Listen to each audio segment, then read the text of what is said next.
ಉಪಮುಖ್ಯಮಂತ್ರಿ ಡಿ.ಕೆ. ಶಿವಕುಮಾರ್ ಇವತ್ತು ಪಕ್ಷದ ಒಳಗಡೆ ಇರುವಂತಹ ವಿರೋಧಿಗಳಿಗೆ ಸ್ಪಷ್ಟ ಸಂದೇಶವನ್ನು ರವಾನಿಸಿದ್ದಾರೆ. ನನ್ನನ್ನು ಕಾಂಗ್ರೆಸ್ ಅಧ್ಯಕ್ಷರನ್ನಾಗಿ ಮಾಡಿದೆ, ಉಪಮುಖ್ಯಮಂತ್ರಿಯನ್ನಾಗಿ ಮಾಡಿದೆ, 90ರ ದಶಕದಲ್ಲಿನೇ ಮಂತ್ರಿಯನ್ನಾಗಿ ಮಾಡಿದೆ. ಇಷ್ಟೆಲ್ಲ ನನಗೆ ಶಕ್ತಿ ತುಂಬಿರುವಂಥದ್ದು ಮನೆಯಲ್ಲಿ ಕೂರಿಸೋದಕ್ಕಲ್ಲ ಅಂತ ಅಧ್ಯಕ್ಷ ಸ್ಥಾನದ ಮೇಲೆ ಕಣ್ಣಿಟ್ಟವರಿಗೆ ತಿರುಗೇಟು ಕೊಟ್ಟಿದ್ದಾರೆ. ಅಷ್ಟೇ ಅಲ್ಲದೆ ನಾನು ಹುಟ್ಟಿನಿಂದಲೇ ಕಾಂಗ್ರೆಸ್ಸಿಗ ಅನ್ನೋಂಥ ಹೇಳುವಂಥದ್ರ ಜೊತೆಗೇ ನನ್ನ ಭಕ್ತಿ ಎಂಥದ್ದು ಅನ್ನೋದನ್ನು ಕೂಡ ಕಾಂಗ್ರೆಸ್ ಪರವಾಗಿ ಪ್ರದರ್ಶನವನ್ನು ಮಾಡಿದ್ದಾರೆ. ಈ ನಡುವೆ ಅಮಿತ್ ಶಾ ಅವರನ್ನು ಭೇಟಿ ಮಾಡಿಲ್ಲ, ಮಾಡ್ತೀನಿ ಅನ್ನುವ ಹೇಳಿಕೆಯ ಮೂಲಕವಾಗಿ ಕೂಡ ಒಂದಿಷ್ಟು ಟ್ವಿಸ್ಟ್ ಕೊಡುವಂತಹ ಪ್ರಯತ್ನವನ್ನು ಶಿವಕುಮಾರ್ ಅವರು ಮಾಡಿದ್ದಾರೆ. ಮತ್ತು CM ಕುರ್ಚಿ ಮೇಲೆ ಇರುವಂತಹ ತನ್ನ ಆಸೆಯನ್ನು ಪರೋಕ್ಷವಾಗಿ ಡಿ.ಕೆ. ಶಿವಕುಮಾರ್ ಹೊರಹಾಕಿದ್ದಾರೆ.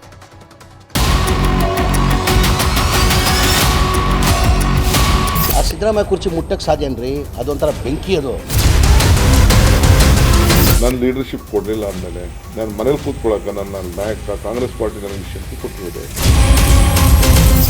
ದೆಹಲಿಗೆ ಹೋಗಿದ್ದ ಡಿ.ಕೆ. ಶಿವಕುಮಾರ್ ಹೈಕಮಾಂಡ್ ಭೇಟಿಯಿಂದ ಹೆಚ್ಚು ಪವರ್ನೊಂದಿಗೆ ವಾಪಸ್ ಬಂದಿದ್ದಾರೆ. ಕೆಪಿಸಿಸಿ ಅಧ್ಯಕ್ಷ ಸ್ಥಾನ ಬಿಟ್ಕೊಡ್ಬೇಕು ಅಂತಿದ್ದವರಿಗೆ ತನ್ನ ವರ್ಚಸ್ಸಿನ ಪಾಠ ಮಾಡಿದ್ದಾರೆ. ಜೊತೆಗೆ ನನ್ನದೇ ನೇತೃತ್ವದಲ್ಲಿ ಮುಂದಿನ ಚುನಾವಣೆ ಎನ್ನುವ ಮೂಲಕ ಒಂದೋ CM ಸ್ಥಾನ, ಇಲ್ಲ ಅಂದ್ರೆ ಕೆಪಿಸಿಸಿ ಅಧ್ಯಕ್ಷ ಸ್ಥಾನ ಇಟ್ಟುಕೊಂಡೇ 2028ರಲ್ಲಿ ಚುನಾವಣೆ ಎದುರಿಸೋದು ಎಂಬ ತೀರ್ಮಾನಕ್ಕೆ ಬಂದಂತೆ ಕಾಣುತ್ತಿದ್ರು. ಬರೋಬ್ಬರಿ 138 ಶಾಸಕರ ಸುಭದ್ರ ಸರ್ಕಾರ, CM ಸೀಟ್ನಲ್ಲಿ ಸಿದ್ದರಾಮಯ್ಯ ಇರೋವಾಗಲೇ ಅಧಿಕಾರ ಹಂಚಿಕೆ ಮಾತು, ಚರ್ಚೆ, ಪದೇ ಪದೇ ದಿಲ್ಲಿ ಟೂರ್, ಒಮ್ಮೆ ಡಿ.ಕೆ. ಟೀಮ್, ಮತ್ತೊಮ್ಮೆ ಸಿದ್ದು ಟೀಮ್. ಅಸಮಾಧಾನ, ಭಿನ್ನಮತಗಳು ಮೇಳೈಸಿದಾಗಲೆಲ್ಲ ಚೆಂಡು ಹೈಕಮಾಂಡ್ ಅಂಗಳಕ್ಕೆ ಹೋಗಿ ಬೀಳುತ್ತಾನೇ ಇದೆ. ದಿಲ್ಲಿಗೆ ಹೋದವರಿಗೆ ಅಲ್ಲಿಂದ ಏನೋ ಸಂದೇಶ ಸಿಕ್ಕಿದ್ರೆ ಒಂದಷ್ಟು ದಿನ ಸೈಲೆಂಟ್, ಮತ್ತದೇ ರಾಗ. ಬ್ರೇಕ್ಫಾಸ್ಟ್, ಲಂಚ್, ಡಿನ್ನರ್ ನೆಪದಲ್ಲಿ ಸಿದ್ದು ಆಪ್ತರೆಲ್ಲರೂ ಒಂದ್ ಕಡೆ ಸೇರೋದು, ಡಿ.ಕೆ.ಶಿ ಟಾರ್ಗೆಟ್ ಮಾಡಿ ಮಾತಾಡೋದು ನಡೀತಾನೇ ಇದೆ. ಹಾಗೆ ಸಿದ್ದು ಟೀಮ್ಗೆ ಟಕ್ಕರ್ ಕೊಡೋ ಕೆಲಸಗಳೂ ಆಗ್ತಿವೆ. ಮೊನ್ನೆ CM ಆಪ್ತರು ದೆಹಲಿ ದಂಡಯಾತ್ರೆ ಮುಗಿಸಿ ಬಂದ್ಮೇಲೆ ಇದೀಗ ಡಿ.ಕೆ. ಶಿವಕುಮಾರ್ ಹೈಕಮಾಂಡ್ ನಾಯಕರನ್ನ ಭೇಟಿ ಮಾಡಿ ಒಂದಷ್ಟು ದೂರು ಕೊಟ್ಟು ಬಂದಿದ್ದಾರಂತೆ. ಇದೇ ಕಾರಣಕ್ಕೋ ಏನು ಡಿ.ಕೆ.ಶಿ ಮಾತಿನ ವೈಖರಿಯೇ ಇಂದು ಬದಲಾಗಿತ್ತು. ಪಾರ್ಟಿ ಅಧ್ಯಕ್ಷ 5 ವರ್ಷ ಪಾರ್ಟಿ ಪ್ರೆಸಿಡೆಂಟ್ ಮಾಡಿಬಿಟ್ಟು ನನ್ನ ಡೆಪ್ಟಿ CM ಮಾಡಿ, if I doesn't show my face and ನಾನು ಕಾಂಗ್ರೆಸ್ಗೆ ಕೆಲಸ ಮಾಡಲಿಲ್ಲ ಅಂದಮೇಲೆ, ನಾನು ಲೀಡರ್ಶಿಪ್ ಕೊಡಲಿಲ್ಲ ಅಂದಮೇಲೆ ನಾನು ಮನೇಲಿ ಕೂತ್ಕೊಳ್ಳೋಕೆ ನನ್ನ ನಾಯಕ ಕಾಂಗ್ರೆಸ್ ಪಾರ್ಟಿ ನನಗೆ ಶಕ್ತಿ ಕೊಟ್ಟಿದೆ. ಜಲಸಂಪನ್ಮೂಲ ಇಲಾಖೆ ಕೆಲಸಗಳಿಗಾಗಿ ದೆಹಲಿಗೆ ಹೋಗಿದ್ದ ಡಿ.ಕೆ. ಶಿವಕುಮಾರ್ ಕೇಂದ್ರ ಜಲಶಕ್ತಿ ಸಚಿವ CR ಪಾಟೀಲ್ ಭೇಟಿ ಮಾಡಿದ್ರು.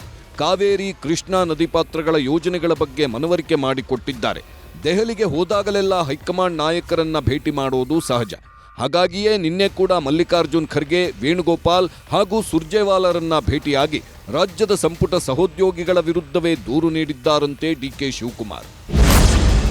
ಸದ್ಯಕ್ಕಿರುವ ಮಾಹಿತಿ ಪ್ರಕಾರ ಸಹಕಾರ ಸಚಿವ KN ರಾಜಣ್ಣ, ಲೋಕೋಪಯೋಗಿ ಸಚಿವ ಸತೀಶ್ ಜಾರಕಿಹೊಳಿ, ಸಮಾಜ ಕಲ್ಯಾಣ ಸಚಿವ ಡಾಕ್ಟರ್ H.C. ಮಹದೇವಪ್ಪ ಹಾಗೂ ಗೃಹ ಸಚಿವ ಡಾಕ್ಟರ್ G. ಪರಮೇಶ್ವರ್ ವಿರುದ್ಧ ಡಿ.ಕೆ. ಶಿವಕುಮಾರ್ ದೂರು ಕೊಟ್ಟಿದ್ದಾರೆ ಎನ್ನಲಾಗಿದೆ. ಒಂದು, ಈ ಸಚಿವರುಗಳು ನೀಡುತ್ತಿರುವ ಬಹಿರಂಗ ಹೇಳಿಕೆಗಳು.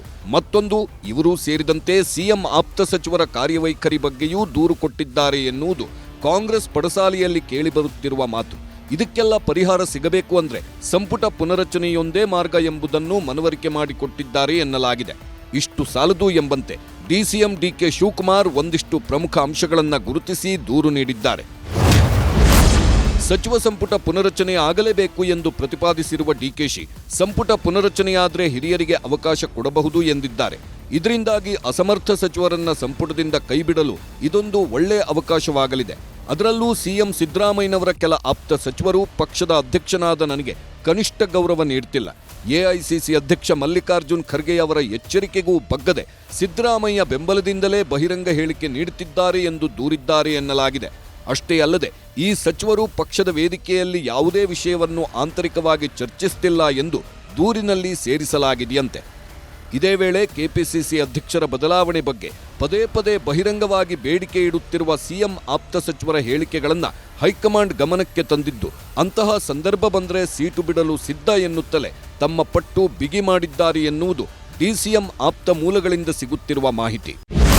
ಕೆಪಿಸಿಸಿ ಅಧ್ಯಕ್ಷ ಸ್ಥಾನ ಬಿಟ್ಟುಕೊಡಲು ನಾನು ಸಿದ್ಧ ಎಂದು ಹೈಕಮಾಂಡ್ ಮುಂದೆ ಹೇಳಿರುವ ಡಿ.ಕೆ. ಶಿವಕುಮಾರ್ ಇದೇ ವೇಳೆ ಪವರ್ ಶೇರಿಂಗ್ ವಿಚಾರದಲ್ಲಿ ಸ್ಪಷ್ಟನೆ ಬೇಕು ಎಂದು ಕೇಳಿದ್ದಾರೆ. ಜೊತೆಗೆ ನನ್ನ ನೇತೃತ್ವದಲ್ಲೇ 2028ರ ಚುನಾವಣೆ ನಡೆಯಬೇಕು, ಈ ಎಲ್ಲ ವಿಚಾರಗಳನ್ನು ಸೋನಿಯಾ ಗಾಂಧಿ, ರಾಹುಲ್ ಗಾಂಧಿ ಅವರ ಗಮನಕ್ಕೆ ತನ್ನಿ ಎಂದು ಕೆಸಿ ವೇಣುಗೋಪಾಲ್ಗೆ ತಿಳಿಸಿದ್ದಾರೆ. ಅಲ್ಲದೆ ಒಂದು ವೇಳೆ ಸೋನಿಯಾ ಅಥವಾ ರಾಹುಲ್ ಗಾಂಧಿ ಅವರನ್ನ ಭೇಟಿಯಾದರೆ ನಾನೇ ಇವೆಲ್ಲವನ್ನು ವಿವರವಾಗಿ ಹೇಳುತ್ತೇನೆ ಎಂದು ಖಡಕ್ಕಾಗಿ ಒತ್ತಡ ಹೇರಿದ್ದಾರಂತೆ ಡಿಕೆಶಿ. ಅದಕ್ಕೆ ನಿಮ್ಮೆಲ್ಲ ವಿಚಾರಗಳನ್ನು ಸೋನಿಯಾ, ರಾಹುಲ್ ಗಾಂಧಿ ಅವರಿಗೆ ತಿಳಿಸೋದಾಗಿ ಹೇಳಿ ಕಳಿಸಿದ್ದಾರಂತೆ ವೇಣುಗೋಪಾಲ್. ಹೀಗೆ ಹೈಕಮಾಂಡ್ ಮುಂದೆ ಖಡಕ್ಕಾಗಿ ಹೇಳಿಬಂದ ಉತ್ಸಾಹದಲ್ಲೇ ಇಂದು ಮಾತಾಡಿರುವ ಡಿಸಿಎಂ ಡಿಕೆ ಶಿವಕುಮಾರ್, ಎಐಸಿಸಿ ಕಚೇರಿ ನನ್ನ ಪಾಲಿಗೆ ದೇಗುಲ ಎನ್ನುತ್ತಲೇ ತಾವು ಅಲ್ಲಿ ಹೋಗಿ ಬೇಡಿಕೊಂಡಿರುವುದನ್ನು ಸೂಚ್ಯವಾಗಿ ಒಪ್ಪಿಕೊಂಡಿದ್ದಾರೆ. ನಾನು ಡೆಲ್ಲಿಗೆ ಹೋದಾಗ ನಾನೊಬ್ಬ ಪಕ್ಷದ ಅಧ್ಯಕ್ಷ. ನನಗೆ ನಮ್ಮ ಪಾರ್ಟಿ ಕಚೇರಿ ಒಂದು ದೇವಸ್ಥಾನ ಇದ್ದಂಗೆ. My party office in Delhi is like my temple. Whenever I go, no whether I meet anyone or not, just I go pray and come there. But it is the chair which has made me sit in this chair. So it is, should I go to BJP office? Do you want me to go to Keshav Krupa? It is my office. It is my temple. ಇದೇ ವೇಳೆ ಅಧಿಕಾರ ಹಸ್ತಾಂತರ, ಅಧ್ಯಕ್ಷರ ಬದಲಾವಣೆ ಬಗ್ಗೆ ಮಾತಾಡೋ ಸಿದ್ದು ಆಪ್ತ ಸಚಿವರೆಲ್ಲರಿಗೂ DK ಒಂದೇ ಮಾತಲ್ಲೇ ದೊಡ್ಡ ಸಂದೇಶ ರವಾನೆ ಮಾಡಿದ್ದಾರೆ. ನಾನು ಅಧ್ಯಕ್ಷ, ಪಕ್ಷ ನನ್ನನ್ನು ಅಧ್ಯಕ್ಷ ಮಾಡಿದ್ದು ಮನೆಯಲ್ಲಿ ಕೂರೋದಿಕ್ಕೆ ಅಲ್ಲ. ನನಗೆ ಇಷ್ಟೆಲ್ಲ ಶಕ್ತಿ ತುಂಬಿರೋದು ಕಾಂಗ್ರೆಸ್. ಹೀಗಾಗಿ ನನ್ನ ನೇತೃತ್ವದಲ್ಲೇ 2028ರ ಚುನಾವಣೆ ನಡೆಯುತ್ತೆ ಎಂದು ಖಡಕ್ ಸಂದೇಶ ರವಾನೆ ಮಾಡಿದ್ದಾರೆ. ಪಾರ್ಟಿ ಅಧ್ಯಕ್ಷ 5 ವರ್ಷ ಪಾರ್ಟಿ ಪ್ರೆಸಿಡೆಂಟ್ ಮಾಡಿಬಿಟ್ಟು ನನ್ನ ಡೆಪ್ಟಿ ಸಿಎಂ ಮಾಡಿ 90ರಿಂದ ಮಂತ್ರಿಯಾಗಿ ನನ್ನ ಬೆಳೆಸಿ, if I doesn't show my face and ನಾನು ಕಾಂಗ್ರೆಸ್ಗೆ ಕೆಲಸ ಮಾಡಲಿಲ್ಲ ಅಂದಮೇಲೆ, ನನ್ನ ಲೀಡರ್ಶಿಪ್ ಕೊಡಲಿಲ್ಲ ಅಂದಮೇಲೆ, ನಾನು ಮನೇಲಿ ಕೂತ್ಕೊಳ್ಳಕ ನನ್ನ ನಾಯಕ ಕಾಂಗ್ರೆಸ್ ಪಾರ್ಟಿ ನನಗೆ ಶಕ್ತಿ ಕೊಟ್ಟಿರೋದು. ಐ ಆಮ್ ಟೆಲಿಂಗ್ ಯು, ಹೋದ ಎಲೆಕ್ಷನ್ ಅಲ್ಲಿ ಕ್ಯಾಂಪೇನ್ ಕಮಿಟಿ ಚೇರ್ಮನ್ ಇದ್ದೆ ನಾನು, ಸಿದ್ದರಾಮಯ್ಯನವರು ಚೀಫ್ ಮಿನಿಸ್ಟರ್ ಇದ್ದಾಗ. ಹೋದ ಎಲೆಕ್ಷನ್ ಅಲ್ಲಿ ಪಾರ್ಟಿ ಪ್ರೆಸಿಡೆಂಟ್ ಇದ್ದೆ, ಈಗ ಡೆಪ್ಟಿ ಸಿಎಂ ಇದ್ದೀವಿ. ಸೊ ಇಷ್ಟೆಲ್ಲ ನನಗಿರುವಂತ ವೈಬ್ರೇಷನ್, ನನಗಿರುವಂತ ಸ್ಟ್ರೆಂತ್, ನನಗಿರುವಂತ ಎಕ್ಸ್ಪೀರಿಯನ್ಸ್ ಬೇರೆ ಎಲ್ಲ we utilise every one. Siddaramaiah also will lead the party. ಅದೊಂದು ಹೇಳ್ಬೇಡಿ ಸರ್, ಮುಂದಿನ ಎಲೆಕ್ಷನ್ ಒಳಗೆ ಏನಾಗುತ್ತೆ? Siddaramaiah also will lead the party. You will also, we are collective leadership will go. ಹೀಗೆ ದೆಹಲಿಗೆ ಹೋಗಿ ಬಂದ ಮೇಲೆ ಪವರ್ಫುಲ್ ಆಗಿ ಡಿಕೆ ಶಿವಕುಮಾರ್ ಮಾತಾಡ್ತಿರೋವಾಗಲೇ ಕಾಂಗ್ರೆಸ್ ಪಾಳೆಯದಲ್ಲಿ ಹಲವು ಅನುಮಾನ, ಗುಸುಗುಸು ಎದ್ದಿವೆ. ದೆಹಲಿ ಭೇಟಿ, ಕುಂಭಸ್ನಾನ, ಇಶಾ ಫೌಂಡೇಶನ್ ಕಾರ್ಯಕ್ರಮದಲ್ಲಿ ಅಮಿತ್ ಶಾ ಜೊತೆಗೆ ಭಾಗಿಯಾಗುವ ಕಾರಣಕ್ಕೆ ಡಿಕೆ ಶಿವಕುಮಾರ್ ಬಿಜೆಪಿಗೆ ಹತ್ತಿರವಾದ್ರ ಎಂಬ ಚರ್ಚೆಗಳೂ ಎದ್ದಿವೆ. ಆ ಎಲ್ಲ ಊಹಾಪೋಹಗಳಿಗೆ ಖಡಕ್ಕು ಉತ್ತರ ಕೊಟ್ಟಿದ್ದಾರೆ DK Shivakumar. By birth I am a congressman. My stand is, I am a Hindu and I believe in every culture of this society. ಕೆಲವರು ಆಲೇ ಸೋಷಿಯಲ್ ಮೀಡಿಯಾಲೆಲ್ಲ I am very getting closer to ಇದು not Amit Shah to the BJP ಅಂತ ಬರೀತಾ ಇದ್ದಾರೆ. ಪಾಪ ಇನ್ನ ನಾನು ಅಮಿತ್ ಶಾ ಭೇಟಿ ಮಾಡಿಲ್ಲ. I love all religion, I respect all religion. ಪ್ರಯತ್ನ ವಿಫಲ ಆಗ್ಬೋದು, ಪ್ರಾರ್ಥನೆ ವಿಫಲ ಆಗಲ್ಲ ಅಂತ. ಸರ್, ಪ್ರಾರ್ಥನೆಯಲ್ಲಿ ದುಃಖ, ದುಮ್ಮಾನ, ದುಗುಡ ಎಲ್ಲ ಇರುತ್ತೆ, ಅವೆಲ್ಲ ಸೇರಿ ಪ್ರಾರ್ಥನೆ ಮಾಡ್ತೀರಿ ಸರ್. ಈ ಸರಿ ಹೋದಾಗ ಆ ಪ್ರಾರ್ಥನೆ ಇಲ್ಲ, ಅದು ಇತ್ತ ಸರ್? ನಾನು ಡೈಲಿ ಪ್ರಾರ್ಥನೆ ಮಾಡ್ತೀನಿ. ಹೀಗೆ ಶಿವಕುಮಾರ್ ತನ್ನ ನಿಷ್ಠೆ ಏನಿದ್ದರೂ ಕಾಂಗ್ರೆಸ್ ಪಕ್ಷದ ಕಡೆಗೆ ಮಾತ್ರ ಎನ್ನುತ್ತಲೇ ಮರಳಿ ಯತ್ನ ಮಾಡು ಎಂಬಂತೆ ಸಿಎಂ ಪಟ್ಟಕ್ಕಾಗಿ ಪ್ರಾರ್ಥನೆ ಮುಂದುವರಿಸಿರೋದನ್ನ ಒಪ್ಪಿಕೊಂಡಿದ್ದಾರೆ. ಆದರೆ ಡಿಕೆ ಶಿವಕುಮಾರ್ ಹೀಗೆ ಸಿದ್ದು ಆಪ್ತರ ಮೇಲೆ ಮುಗಿಬೀಳುತ್ತಿರುವಾಗಲೇ ಸಿದ್ದರಾಮಯ್ಯ ಆಪ್ತ ಸಚಿವ ಜಮೀರ್ ಅಹಮದ್ ಖಾನ್ ಹೊಸ ಟಕ್ಕರ್ ಕೊಟ್ಟಿದ್ದಾರೆ. ಸಿದ್ದರಾಮಯ್ಯ ಪರ ಬ್ಯಾಟ್ ಬೀಸಿರುವ ಜಮೀರ್ ಸಿಎಂ ಕುರ್ಚಿ ಖಾಲಿ ಇಲ್ಲ, ಮುಟ್ಟೋದಕ್ಕೂ ಆಗಲ್ಲ ಎಂದಿದ್ದಾರೆ. ಸಿದ್ದರಾಮಯ್ಯನವರನ್ನ ಮುಟ್ಟಿದೋರು ಸುಟ್ಟು ಹೋಗ್ತಾರೆ ಎಂಬ ಸಂದೇಶ ರವಾನಿಸಿದ್ದಾರೆ. ಇದರ ಜೊತೆಗೆ ಕೆಪಿಸಿಸಿ ಅಧ್ಯಕ್ಷ ಸ್ಥಾನವೂ ಖಾಲಿ ಇಲ್ಲ ಎನ್ನುವ ಮೂಲಕ ಡಿಕೆ ಶಿವಕುಮಾರ್ಗೂ ಸಮಾಧಾನವಾಗುವಂತೆ ಮಾತಾಡಿದ್ದಾರೆ.